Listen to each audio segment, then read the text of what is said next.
औज़ुबिल्लाहि मिनश्शैतानिर्रजीम बिस्मिल्लाहिर्रहमानिर्रहीम। तो विनाश और तबाही है उन लोगों के लिए जो अपने हाथों से किताब लिखते हैं, फिर कहते हैं ये अल्लाह की ओर से है, ताकि उनके द्वारा थोड़ा मूल्य प्राप्त कर लें। तो तबाही है उनके लिए उसके कारण जो उनके हाथों ने लिखा, और तबाही है उनके लिए उसके कारण जो वे कमा रहे हैं। वे कहते हैं जहन्नम की आग हमें नहीं छू सकती। हाँ, कुछ गिने चुने दिनों की बात और है। कहो, क्या तुमने अल्लाह से कोई वचन ले रखा है? फिर तो अल्लाह कदापि अपने वचन के विरुद्ध नहीं जा सकता। या तुम अल्लाह के जिम्मे डालकर ऐसी बात कहते हो जिसका तुम्हें ज्ञान नहीं? क्यों नहीं, जिसने भी कोई बदी कमाई और उसकी खताकारी ने उसे अपने घेरे में ले लिया, तो ऐसे ही लोग आग जहन्नम में पड़ने वाले हैं। वे उसी में सदैव रहे वे लोग जो ईमान लाए और उन्होंने अपने अच्छे कर्म किए, वही जन्नत वाले हैं, वे सदैव उसी में रहेंगे। और याद करो जब इस्राएल की संतान से हमने वचन लिया, अल्लाह के अतिरिक्त किसी की बंदगी ना करोगे, और माँ बाप के साथ और नातेदारों के साथ और अनाथों और मोहताजों के साथ अच्छा व्यवहार करोगे, और यह कि लोगों से भली बात कहो और नमाज कायम करो और ज़कात दो, तो तुम फिर गए। बस तुमसे बचे थोड़े ही और कुछ उपेक्षा की नीति ही अपनाए रहे। और याद करो जब हमने तुमसे वचन लिया, अपने खून ना बहाओगे और ना अपने लोगों को अपनी बस्तियों से निकालोगे। फिर तुमने इनकार किया और तुम स्वयं इसके गवाह हो। फिर तुम वही हो कि अपने लोगों की हत्या करते हो और अपने ही एक गिरोह के लोगों को उनकी बस्तियों से निकालते हो। तुम गुनाह और जाति के साथ उनके विरुद्ध एक दूसरे के पृष्ठपोषक बन जाते हो। और यदि वे बंदी बनकर तुम्हारे पास आते हैं तो उनकी रिहाई के लिए फिदये अर्थदंड का लेन देन करते हो, जबकि उनको उनके घरों से निकालना ही तुम पर हराम था। तो क्या तुम किताब के एक हिस्से को मानते हो और एक को नहीं मानते? फिर तुमसे जो ऐसा करे उनका बदला इसके सिवा और क्या हो सकता है कि सांसारिक जीवन में अपमान हो, और क़यामत के दिन ऐसे लोगों को कठोर से कठोर यातना की ओर फेर दिया जाएगा। अल्लाह उससे बेखबर नहीं है जो कुछ तुम कर रहे हो। यही वो लोग हैं जो आखिरत के बदले सांसारिक जीवन के खरीदार हुए, तो ना उनकी यातना हल्की की जाएगी और ना उन्हें कोई सहायता पहुंचाई जाएगी। और हमने मूसा को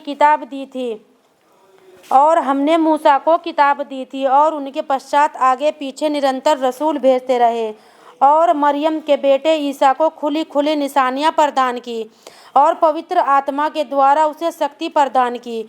तो यही तो हुआ कि जब भी कोई रसूल तुम्हारे पास वह कुछ लेकर आया जो तुम्हारे जी को पसंद ना था, तो तुम अकड़ बैठे। तो एक गिरोह को तो तुमने झुठलाया और एक गिरोह को कत्ल करते रहे।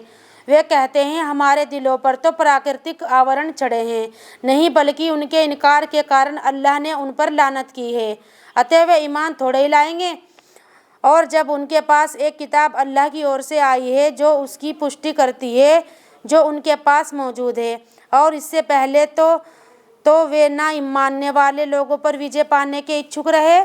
फिर जब वह चीज़ उनके पास आ गई जिसे वे पहचान भी गए हैं, तो उसका इनकार कर बैठे। तो अल्लाह की फिटकार इनकार करने वालों पर क्या ही बुरी चीज़ है जिसके बदले उन्होंने अपनी जानों का सौदा किया। अर्थात जो कुछ अल्लाह ने उतारा है उसे सरकशी और अप्रियता के कारण नहीं मानते कि अल्लाह अपना फजल करपा अपने बंदों में से जिस पर चाहता है क्यों उतारता है। अतः वे प्रकोप के अधिकारी हो गए हैं, और ऐसे इनकार करने वालों के लिए अपमानजनक यातना है। जब उनसे कहा जाता है अल्लाह ने जो कुछ उतारा है उस पर ईमान लाओ, तो कहते हैं हम तो तुम उस पर ईमान रखते हैं जो हम पर उतरा है, और उसे मानते हैं, इनकार करते हैं जो उसके पीछे है, जबकि वही सत्य है उसकी पुष्टि करता है जो उनके पास है। कहो अच्छा, तो इससे पहले अल्लाह के पैगंबरों की हत्या क्यों करते रहे हो? यदि तुम ईमान वाले हो तुम्हारे पास मूसा खुली खुली निशानियां लेकर आया, फिर भी उसके बाद तुम जालिम बनकर बछड़े को देवता बना बैठे। और याद करो जब हमने तुमसे वचन लिया और तूर को तुम्हारे ऊपर उठाए रखा था। जो कुछ हमने तुम्हें दिया है उसे मजबूती से पकड़ो और सुनो। वे बोले, हमने सुना किंतु हमने माना नहीं। उनके अविश्वास के कारण उनके दिलों में बछड़ा रच बस गया था। कहो, यदि तुम ईमान वाले हो तो कितना बुरा वह कर्म है जिसका हुक्म तुम्हारा ईमान तुम्हें देता है। कहो, यदि अल्लाह के निकट आखिरत का घर सारे इंसानों को छोड़कर केवल तुम्हारे ही लिए है, फिर तो मृत्यु की कामना करो यदि तुम सच्चे हो। अपने हाथों इन्होंने जो कुछ आगे भेजा है उसके कारण वे कदापि उसकी कामना ना करेंगे। अल्लाह तो जालिमों को भली भांति जानता है। तुम उन्हें सब लोगों से बढ़कर जीवन का लोभी पाओगे, यहाँ तक कि वे इस संबंध में शिर्क करने वालों से भी बढ़े हुए हैं। उनका तो प्रत्येक व्यक्ति ये इच्छा रखता है कि क्या ही अच्छा होता है कि उसे 1000 वर्ष की आयु मिले, जबकि यदि उसे ये आयु प्राप्त भी हो जाए तो वह अपने आप को यातना से नहीं बचा सकता। अल्लाह देख रहा है जो कुछ वे कर रहे हैं। कहो, जो कोई जिब्रील का शत्रु है तो वह अल्लाह का शत्रु है, क्योंकि उसने तो उसे अल्लाह ही के हुक्म से तुम्हारे दिल पर उतारा है, जो उन भविष्यवाणियों के सर्वथा अनुकूल है जो उससे पहले से मौजूद हैं, और ईमान वालों के लिए मार्गदर्शन और शुभ सूचना है। जो कोई अल्लाह और उसके फरिश्तों और उसके रसूलों और जिब्रील और मिकाईल का शत्रु हो तो ऐसे इनकार करने वालों का अल्लाह शत्रु है। और हमने तुम्हारी ओर से खुली खुली आयतें उतारी हैं, और उनका इनकार तो बस वही लोग करते हैं जो उल्लंघनकारी हैं। क्या ये उनकी निश्चित नीति है कि जब भी उन्होंने कोई वचन दिया तो उनके एक गिरोह ने उसे उठा फेंका, बल्कि उनमें अधिकतर ईमान ही नहीं रखते।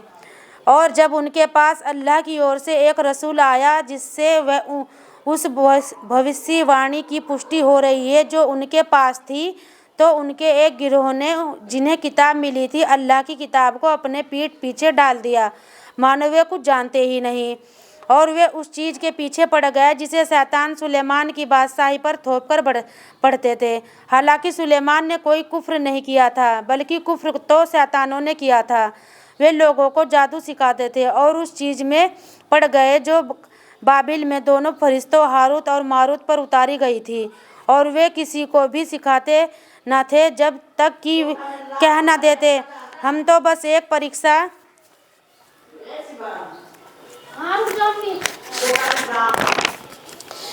परीक्षा है तो तुम कुफ्र में ना पड़ना।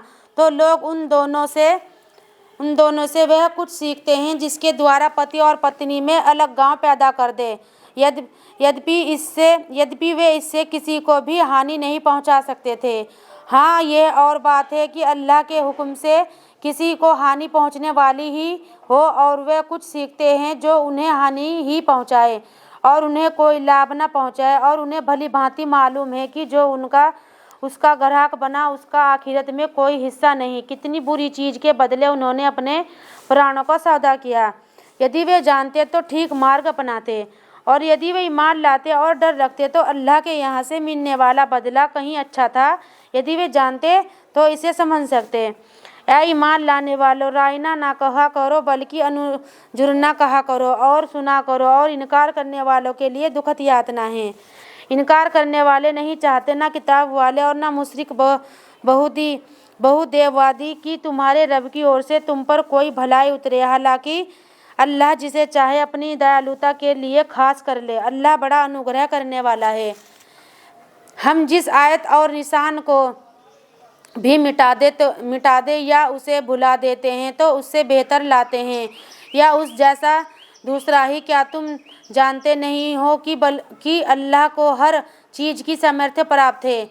क्या तुम नहीं जानते हो कि आकाश और धरती का राज्य अल्लाह ही का है, और अल्लाह से हटकर ना तुम्हारा कोई मित्र है और ना सहायक।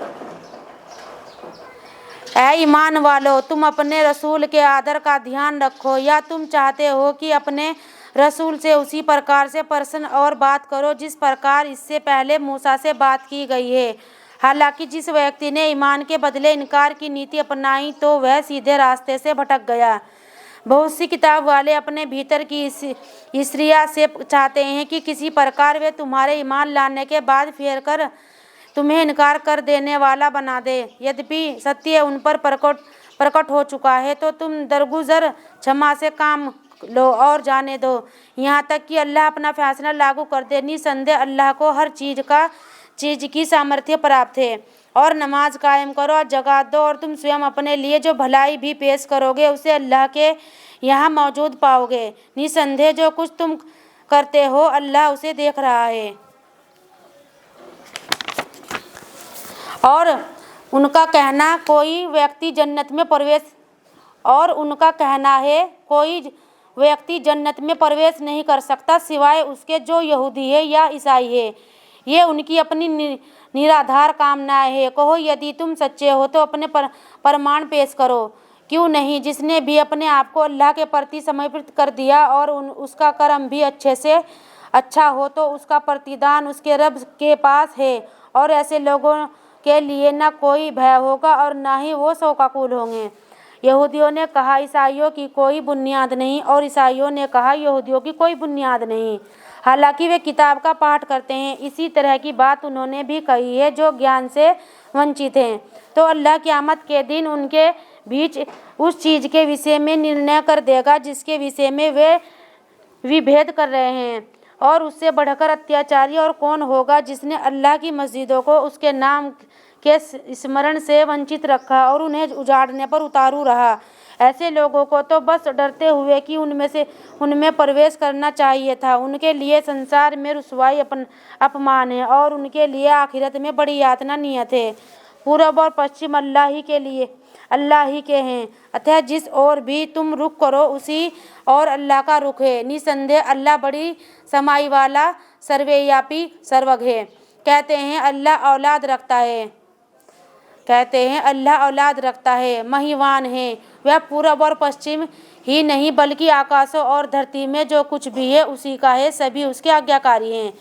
वह आकाशों और धरती के प्रथमतः पैदा करने वाला है। वह तो जब किसी काम का निर्णय करता है तो उसके लिए बस कह देता है कि हो जा और वह हो जाता है। जिन्हें ज्ञान नहीं वे कहते हैं अल्लाह हमसे बात क्यों नहीं करता या कोई निशानी हमारे पास आ जाए। इसी प्रकार इनसे पहले के लोग भी कह चुके हैं। इन सब के लिए एक जैसे हम खोल कर निशानियां उन लोगों के लिए बयान कर चुके हैं जो विश्वास करें। निश्चित रूप से हमने तुम्हें हक से साथ शुभ सूचना देने वाला और डराने वाला बनाकर भेजा। भड़कती आग में पड़ने वालों के विषय में तुमसे कुछ ना पूछा जाएगा। न यहूदी तुमसे कभी राजी होने वाले हैं और न ईसाई, जब तक कि तुम उनके पंथ पर ना चलने लग जाओ। कह दो अल्लाह का मार्गदर्शन ही वास्तविक मार्गदर्शन है। और यदि उस ज्ञान के पश्चात जो तुम्हारे पास आ चुका है तुमने उसकी इच्छाओं का अनुसरण किया तो अल्लाह से बचाने वाला ना तो कोई तुम्हारा कोई मित्र होगा और न सहायक। जिन लोगों को हमने किताब दी है उनमें वे लोग जो उसे उस तरह पढ़ते हैं जैसा कि उसके पढ़ने का हक है वही उस पर ईमान ला रहे हैं, और जो उसका इनकार करेंगे वही घाटे में रहने वाले हैं। ऐ इस्राएल की संतान, मेरी इस कृपा को याद करो जो मैंने तुम पर की थी, और ये कि मैंने तुम्हें संसार वालों पर श्रेष्ठता प्रदान की। और उस दिन से डरो जब कोई किसी के काम आएगा, न किसी की ओर से अर्थदंड स्वीकार किया जाएगा और न कोई सिफारिश ही उसे लाभ पहुंचा सकेगी और न कोई सहायता ही पहुंच सकेगी। और याद करो जब इब्राहिम की परीक्षा उसके रब ने कुछ बातों में ली तो उसने उनको पूरा कर दिखाया। रब ने कहा मैं तुझे सारे इंसानों का पेशवा बनाने वाला हूँ। उसने निवेदन किया और मेरी संतान में से भी। रब ने कहा जालिम मेरे इस वादे के अंतर्गत नहीं आ सकते। और याद करो जब हमने इस घर काबा को लोगों के लिए केंद्र और शांति स्थल बनाया और इब्राहिम के स्थल में से किसी जगह को नमाज की जगह बना लो। और इब्राहिम और इस्माइल को जिम्मेदार बनाया कि तुम मेरे इस घर को तवाफ़ करने वाला और एतिकाफ करने वालों के लिए और रुकू और सजदा करने वालों के लिए पाक साफ रखो। और याद करो जब इब्राहिम ने कहा, ऐ मेरे रब, इसे शांतिमय भूभाग बना दे और इसके उन वासियों को फलों की रोजी दे जो उनमें से अल्लाह और अंतिम दिन पर ईमान लाएं। रब ने कहा, और जो इनकार करेगा थोड़ा फ़ायदा तो उसे भी दूंगा, फिर उसे घसीटकर आग की यातना की ओर पहुंचा दूंगा, और वे बहुत ही बुरा ठिकाना है। और याद करो जब इब्राहिम और इस्माइल इस घर की बुनियादें उठा रहे थे तो उन्होंने प्रार्थना की, ऐ हमारे रब, हमारी ओर से इसे स्वीकार कर ले, निसंदेह तू सुनता जानता है।